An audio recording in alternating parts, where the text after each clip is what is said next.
Assalamualaikum dan salam Malaysia Madani. Bersama saya Lydia Yusrina Abdul Ilyas dalam Berita Pagi Sarawak, edisi Sabtu 24 Jun. Kerajaan Sarawak menerusi Jawatankuasa Penlaras Pembangunan Keusahawanan Negeri Sarawak SEDCC terus memperkasakan pembangunan ekonomi perusahaan, mikro, kecil dan sederhana PMKS di negeri ini. Timbalan Premier Sarawak Dato' Ahmad Awang Tengah Ali Hassan berkata SEDCC telah meluluskan dua inisiatif iaitu Review of Business Registration Process in Sarawak dan Micro, Small and Medium Entrepreneur MSME Database System Development yang akan dibangunkan tidak lama lagi. EDCC yang telah bermesyuarat pada 7 Mac lepas memutuskan untuk melaksanakan dua inisiatif iaitu MSME Database System Development dan ia akan dilaksanakan untuk membantu PMKS di negeri ini. Beliau berkata demikian semasa berucap pada perasmian program Minggu Perusahaan Mikro, Kecil dan Sederhana PMKS Zon Sarawak 2023 di Miri semalam. Beliau yang juga Menteri Perdagangan Antarabangsa, Industri dan Pelaburan Sarawak berkata kementeriannya telah menyediakan kemudahan infrastruktur untuk usahawan tempatan bagi merancangkan lagi aktiviti perniagaan mereka di Miri. Katanya selain Taman Perindustrian Kuala Bram, kerajaan negeri telah meluluskan pelaksanaan projek-projek seperti Estet Perindustrian Marudi, Kerja Tambahan, Anjung Usahawan Estet Perindustrian Mini Long Lama, Anjung Usahawan Beraya dan Anjung Usahawan Simpang Bekenu. Pada majlis sama, beliau turut menyaksikan pertukaran memorandum persefahaman antara Perbadanan Ekonomi Digital Sarawak SDEC bersama Yayasan Peneraju Pendidikan Bumiputra dan TikTok PTE Ltd. Sementara itu, beliau juga telah menyerahkan grant Go Digital RM5 juta yang akan membantu sebanyak 500 usahawan seluruh Sarawak. Dato' Ahmad Awang Tengah turut menyerahkan grant Skim Kredit Mikro Sarawak SKMS, Skim Pinjaman Industri Kecil dan Sederhana SPIKS, Program Graduan ke Arah Keusahawanan Gerak dan Usahawan Technical Vocational USTV kepada 5 wakil yang akan memberi manfaat kepada lebih daripada 200 orang usahawan di negeri ini.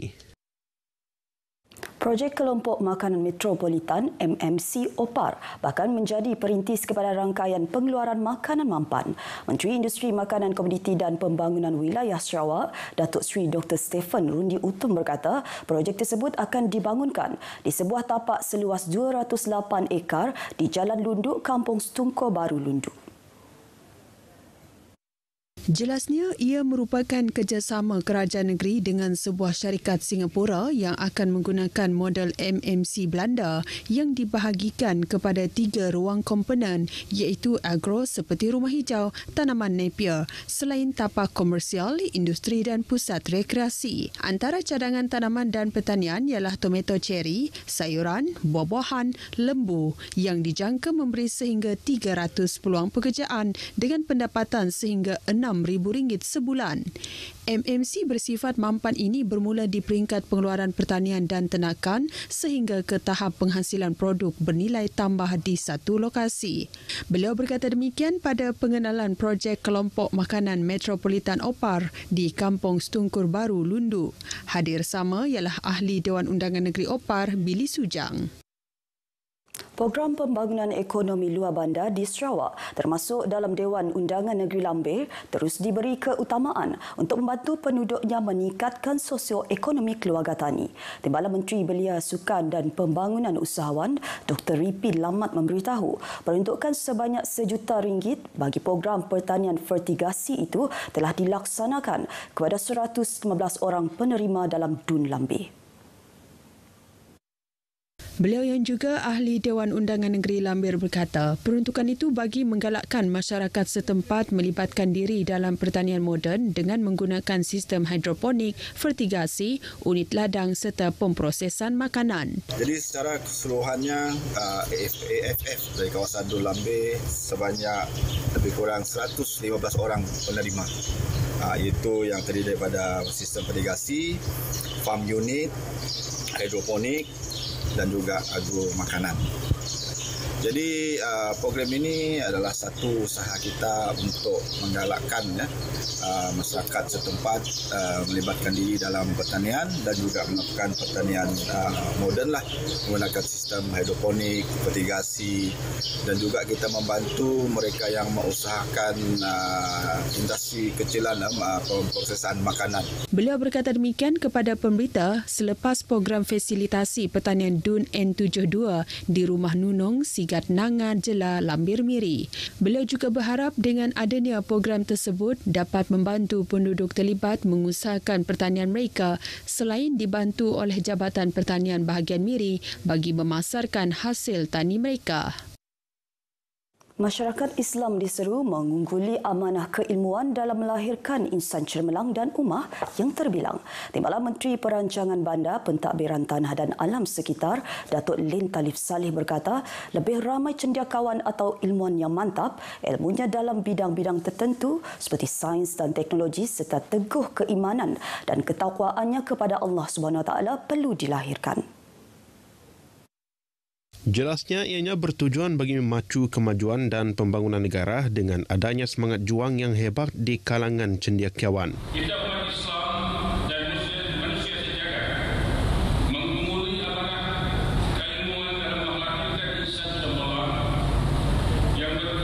yang seterusnya akan melahirkan umat terbilang. Kita perlu melahirkan sebanyak mungkin ulul albab, cendekiawan atau ilmuwan yang mantap, ilmunya yang dalam bidang-bidang tertentu seperti sains, teknologi serta mantap pula beriman dan bertakwa kepada Allah SWT. Ujarnya berpandukan kitab suci Al-Quran yang kekal sifatnya, sangat istimewa dan sesuai untuk semua zaman dan tempat, serta pembawa rahmat seluruh alam sehingga hari kiamat. Justru perbahasan dan pengajaran yang diketengahkan di dalamnya pula membawa banyak manfaat kepada umat manusia. Beliau berucap demikian pada Majlis Tilawah Al-Quran kali ke-43 dan pertandingan nasyid Jabatan Kesihatan Negeri Sarawak di Dewan Sentral Serikeh, dan ini merupakan kali ketiga Serikeh telah dipilih untuk menjadi tuan rumah. Katanya penganjuran aktiviti seperti ini hendaklah diteruskan kesinambungannya oleh generasi muda agar Sarawak dapat melahirkan bakat baru yang berketerampilan mulia dan berdedikasi. Pertubuhan Belia Kebangsaan Bersatu Sarawak Seberkas pada tahun ini telah merencana penganjuran hampir 727 buah program melibatkan pelbagai peringkat. Penganjuran bermula di peringkat negeri, cawangan sehinggalah ke peringkat unit.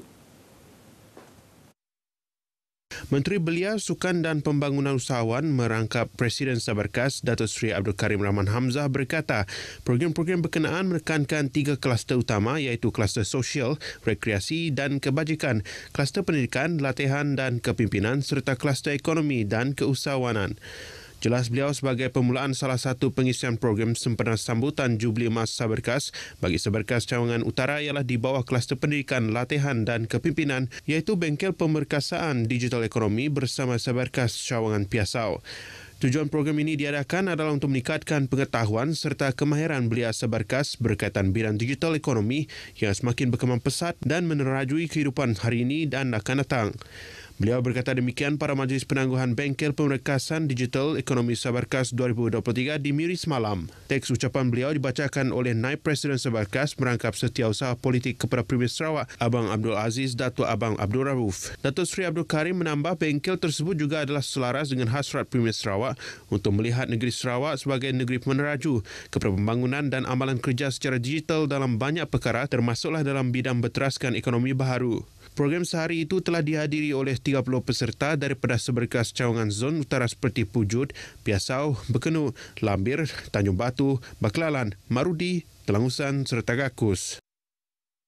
Majlis Daerah Luar Bandar Sibu akan mengadakan Safari Berakit Selangau pada 29 Julai depan. Menurut pengurusi penganjuran Safari Berakit Selangau, Kaunselor Henry Kanyan, penganjuran Safari Berakit itu merupakan sebahagian usaha SRDC untuk mempromosikan keindahan alam semula jadi yang ada di Selangau untuk menjadi tarikan pengunjung dalam dan luar negara. Beliau percaya penganjuran acara seperti itu dapat memberi pendedahan kepada orang luar mengenai lokasi-lokasi menarik yang ada di Selangau. Sebanyak 5 kategori akan dipertandingkan kali ini, iaitu kategori agensi kerajaan, terbuka lelaki dan wanita, campuran dan kategori berkayak dengan keseluruhan hadiah terkumpul sebanyak RM20,000. Perkenalkan, Selangau adalah sangat-sangat berpotensi untuk dijadikan sebuah tapak tourism atau pelancongan di masa yang akan datang. Ini adalah usaha SRDC dalam memperkembangkan dan menyokong hasrat kerajaan negeri Sarawak bagi memperhebatkan industri pelancongan kita di negeri Sarawak ini.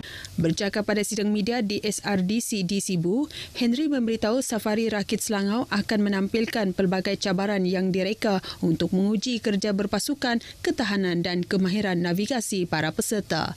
Daripada menavigasi jeram berbahaya kepada bergerak mengelilingi halangan, setiap pasukan akan menghadapi satu siri ujian yang mendebarkan di sepanjang laluan yang indah. Selain daripada pertandingan yang mendebarkan, pelbagai acara lain juga akan diadakan, antaranya pembukaan pelbagai jenis gerai makanan, persembahan muzik secara langsung dan pameran kebudayaan. Pendaftaran untuk pasukan kini dibuka dan peserta yang berminat boleh melayari laman sesawang acara rasmi atau dapatkan borang pendaftaran di Pejabat Majlis Daerah Luar Bandar Sibu. Penduduk di kawasan Dewan Undangan Negeri OPA terus menerima pembangunan yang dibawakan oleh Kerajaan Sarawak. Terbaru 2 projek program transformasi luar bandar RTP telah diserahkan kepada pihak kontraktor iaitu Bina Baru Balai Raya Kampung Sebako 1 dan Bina Baru Dewan Masyarakat Kampung Sebiris. Ahli Dewan Undangan Negeri Adun Opar, Billy Sujang memberitahu kedua-dua projek RTP itu melibatkan kos sebanyak RM500,000. Jelasnya projek RTP itu merupakan di bawah seliaan Jabatan Kerja Raya JKR Daerah Lundu. Beliau berharap dengan siapnya projek-projek ini nanti dapat memanfaatkan penduduk kampung khususnya dalam melaksanakan aktiviti komuniti. Beliau berkata demikian selepas menyaksikan penyerahan tapak projek RTP di Kampung Sebako 1 dan Kampung Sebiris. Billy menambah ketika ini Kampung Sebako 1 tidak mempunyai sebarang dewan atau balai raya bagi kegunaan penduduk kampung, malah sering menggunakan dewan di Kampung Sebako 2. Begitu juga dengan Kampung Sebiris yang mana keadaan dewan sedia ada agak uzur serta tidak selamat untuk digunakan lagi. Paparan itu tadi mengakhiri berita bagi Sarawak edisi Sabtu 24 Jun. Seterusnya ikuti Selamat Pagi Malaysia selepas ini. Salam Malaysia Madani.